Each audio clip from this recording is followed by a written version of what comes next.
As I looked down, it was like a storm. All those bullets were coming after me.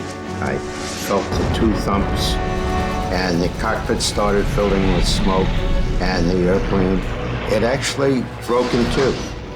And I figured it was time for me to pull the ripcord. Fire came up out of the floor, right in front of the stick. And I remember the tail going by. I could see the rivets. I pulled up in the blind spot, put the sight on him, and just follow it, boom.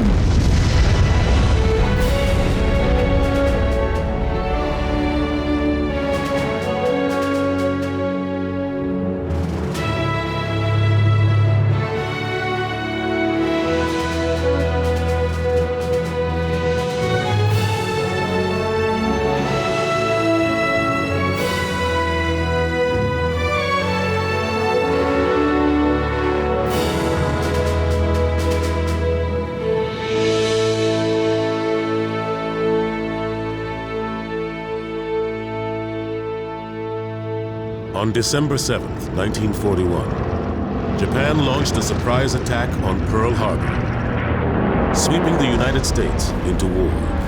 December 7th, 1941,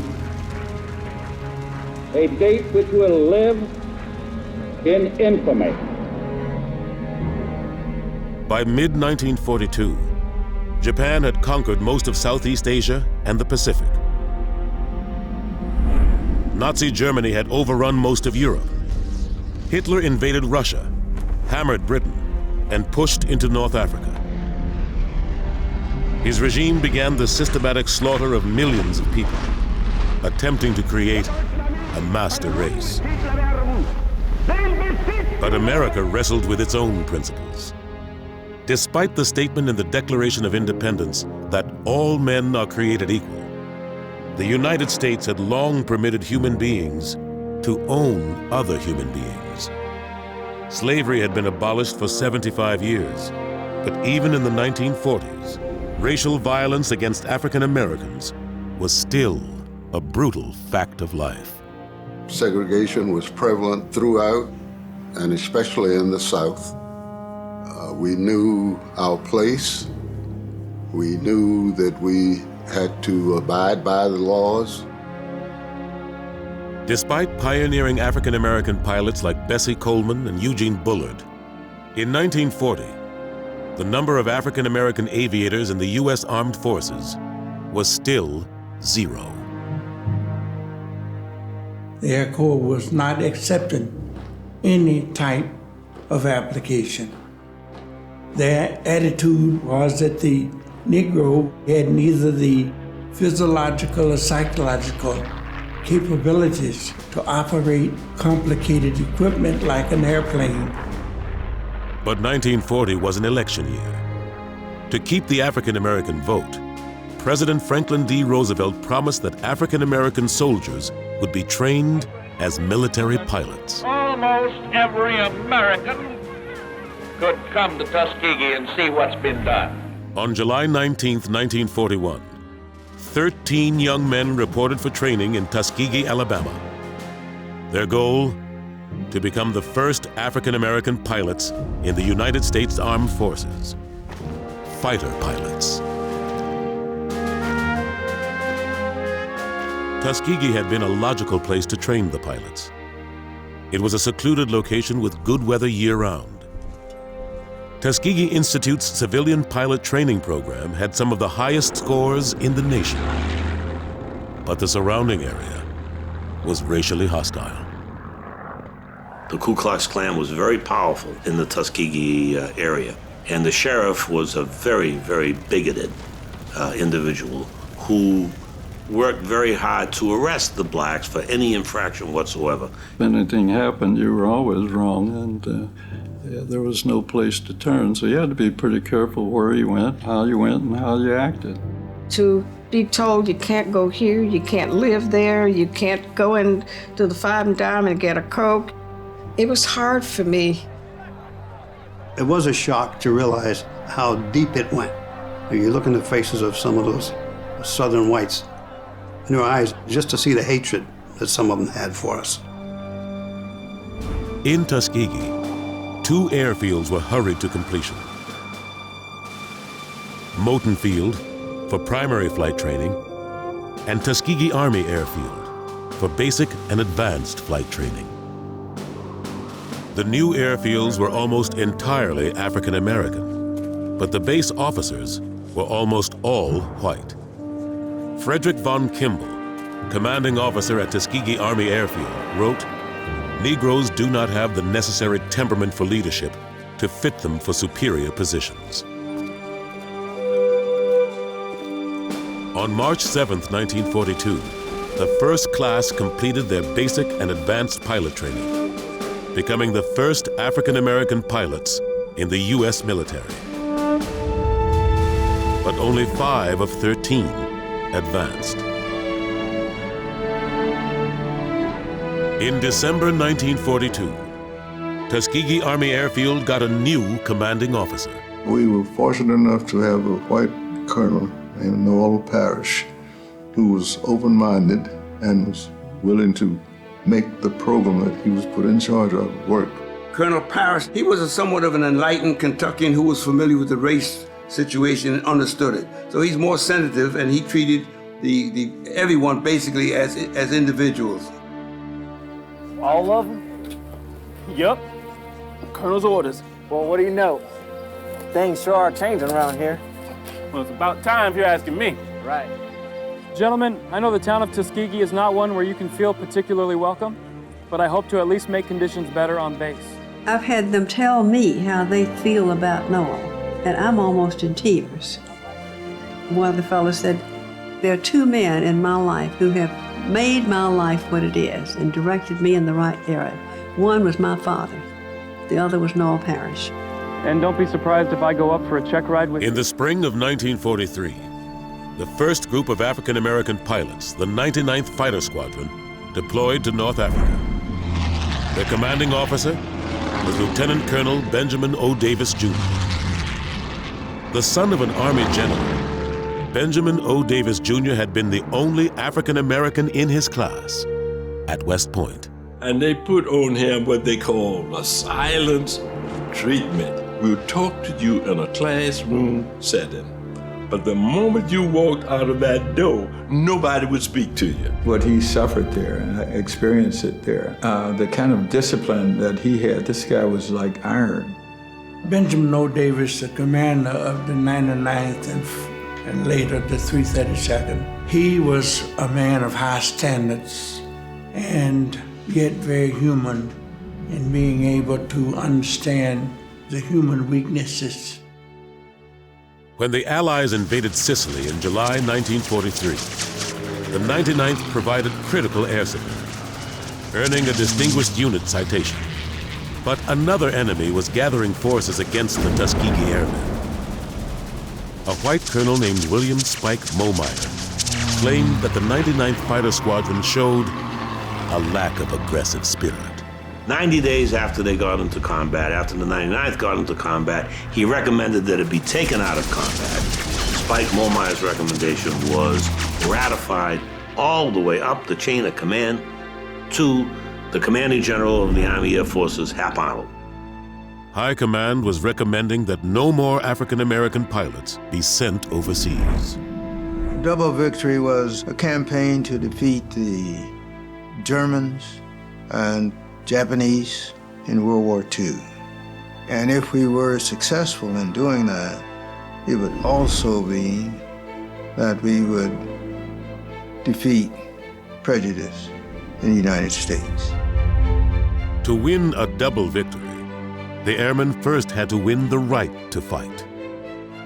Their defense fell to their commanding officer, Colonel Benjamin O. Davis, Jr.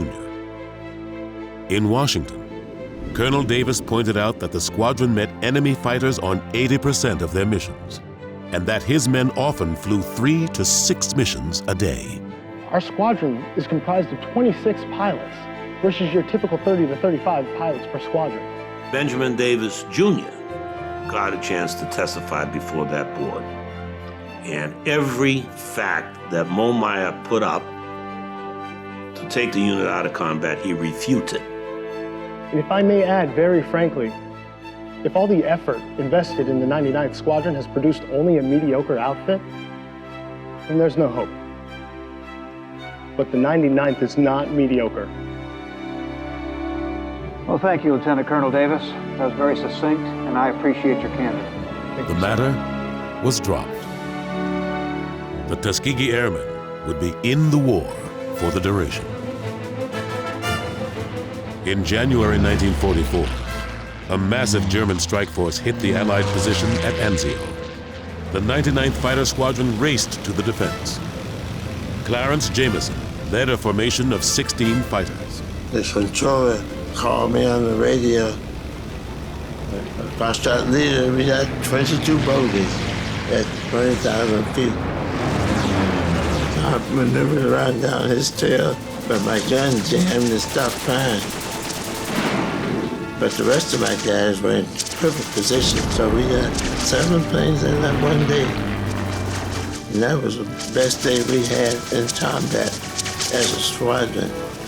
In 2 days of vicious fighting over Anzio, the 99th racked up the most aerial victories of any squadron, shooting down 13 enemy aircraft. No more, no longer could that myth that the black man could not fly and fight. They can do extraordinary things. And this they did there on the beaches of Anzio. Men of the 99th have a brilliant record. Now they take off to aid ground forces advancing on... By June 1944, the 99th had been in combat for a full year. They'd flown 500 missions, downed 18 enemy planes, and lost just 4 men of their own in combat. A magnificent showing, said the head of the Mediterranean Allied Air Force. That July, the 3 new African-American fighter squadrons joined the 99th in Italy and were gathered into a single unit, the 332nd Fighter Group. The commander for the group was Colonel Benjamin O. Davis, Jr. The combat was often fierce. There was glory, and there was loss. We came down on this airport, and my good friend, Jimmy Calhoun, was flying with us, and he was so anxious to get an angle to shoot the plane on the ground, he flew into the ground. That was the first major loss that I experienced. First I killed in Sicily early on. The engine quit on him, and he crash landed, so I knew him pretty well. And I felt pretty bad about it because I felt I should be there to protect him. My brother lost his life on his 3rd mission over Austria. And we really didn't get any closure on that because we really don't know what happened to him.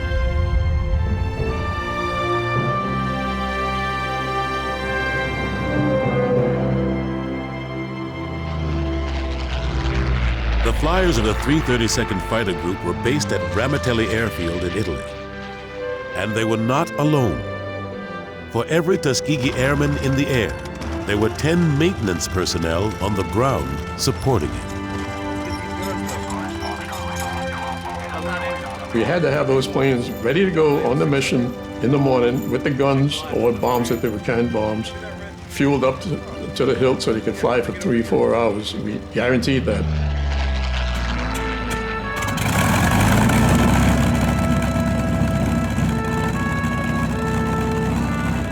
By the summer of 1944, the Tuskegee Airmen were flying a brand new fighter plane. We got P-51 Mustangs. Ask an old fighter pilot, what's your favorite aircraft? It's going to be the P-51 Mustang. Well, the P-51 was one of the most honest aircraft that we flew. It was a stable airplane at most speeds.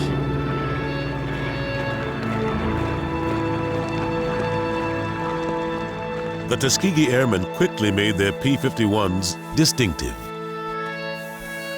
It was discovered that we had a lot of red paint. So they decided to paint the 332nd Fighter Group's aircraft with red tails. We agreed when we started getting the D model with the dorsal, paint that tail red. We would paint them, and not only that, but we would take the name, the Red Tails. The Red Tails under Colonel Davis were a disciplined group. You got up at 5 o'clock, went in for the briefing. After your briefing, standing at the door was B.O. Davis. Tall, ramrod, looking you dead in the eye as you went out with your chute on your back.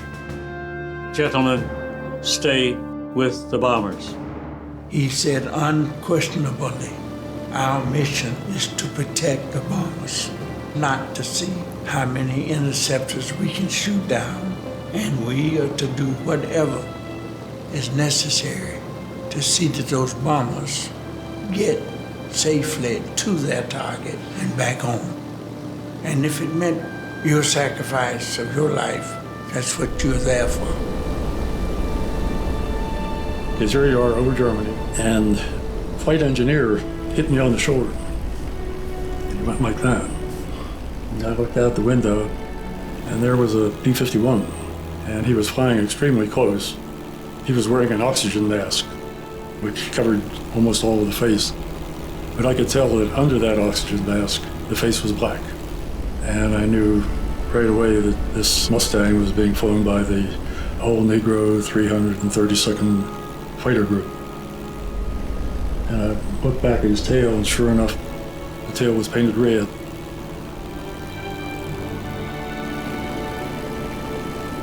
And I signaled to him that we were okay.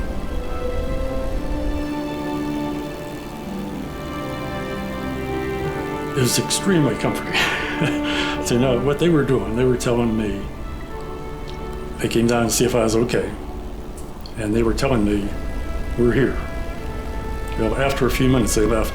They went back up to altitude. But some of them were assigned to us to watch us as we went back. Up until that time, I had never spoken to a black more than a few words. That was the beginning of a relationship where I understood that they weren't that much different. You know, they were not those people. I wanted to thank you for helping us up there. We were all doing the same thing. Those guys were flying fighter airplanes. They were risking their lives to protect our lives. Look after the bombers. Stay with the bombers. That's good to know you got our back.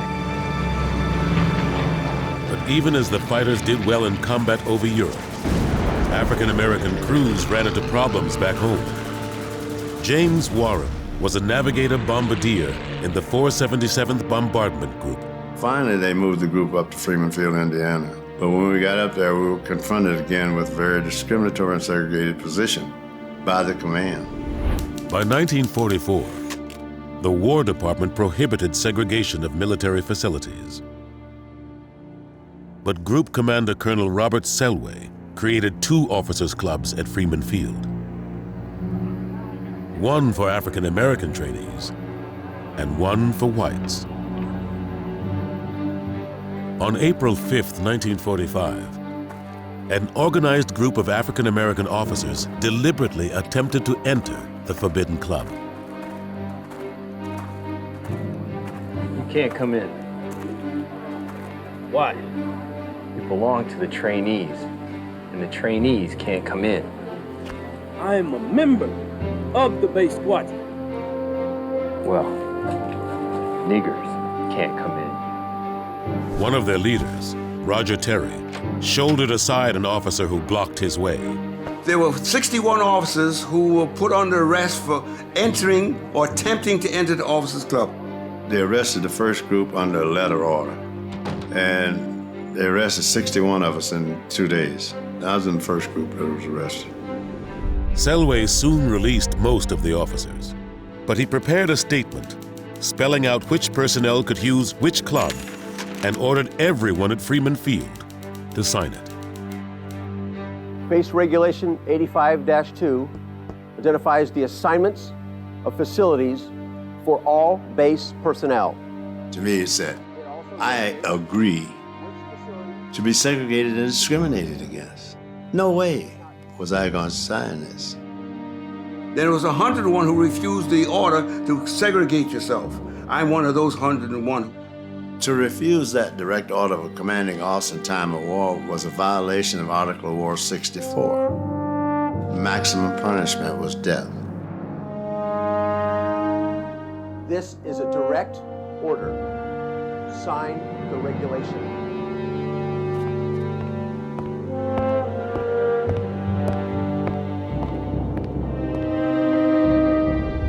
The arrests at Freeman Field triggered a strong public reaction. Congressmen and senators complained to the War Department. For nearly 2 weeks, the 101 officers were held under arrest. It was like a Nazi prison camp, one man said.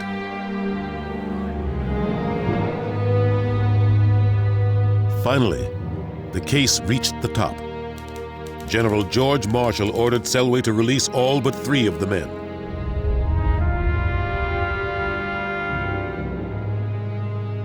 Roger Terry, the only man convicted, suffered a fine, loss of rank, and a dishonorable discharge. As for Selway, he was relieved of his command because he violated Army regulation. The war ended before the 477th Bombardment Group could see action. But at Freeman Field, these airmen too had scored a crucial triumph at home. Double victories for the Freeman Field mutiny. That's it. So that's what that's about. Victory at home, victory abroad. And Freeman Field is the victory at home.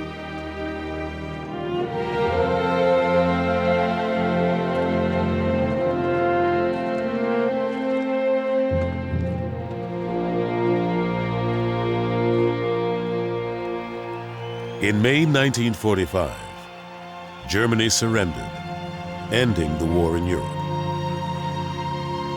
In 3 years, Tuskegee had trained almost 1,000 pilots and some 15,000 support personnel.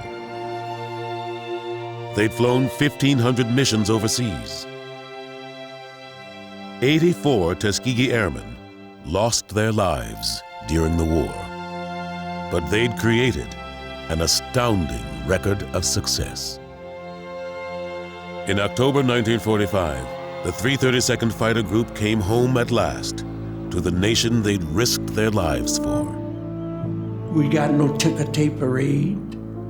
We got no welcome. You got off the boat and you went and got on a segregated train and you rode it home for your 30 days leave. When the war ended, with all the experience that we had, pilots and mechanics, we thought that we'd just go downtown and sign up with the airlines. They told me, you know, you fit the bill, but we're not hiring any colored mechanics. Coming back home, you talking about feeling downhearted? You're darn right. But this was what was going on in the United States of America in 1945. Lynching, all kinds of segregation. Due in part to the exemplary performance of the Tuskegee Airmen, on July 26, 1948, President Harry S. Truman signed Executive Order 9981, ending segregation in the armed forces. In the country at large, segregation was still the law of the land. But the Tuskegee Airmen had given their people something more than hope. My experience as a Tuskegee Airman gave me inner strength to get out and join Martin Luther King and walk 53 miles for freedom. Tuskegee Airmen came home and became involved in the struggle at home. And as a result, they changed the condition at home. The Tuskegee Airmen were men with goals, determination, and the desire to overcome the odds of life, to succeed and be recognized as citizens. Not so much for the glory that it might bring for themselves, but it was the love of this country, in spite of her imperfections.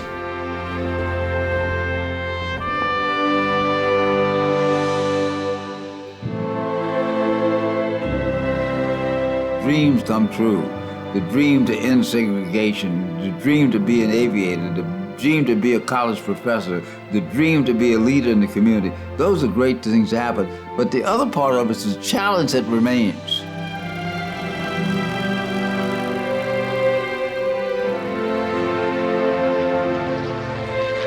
Take advantage of that opportunity. You don't pass it up. That's what the Tuskegee Airmen did. When that door opened, they walked through it with their qualifications and their ability to perform.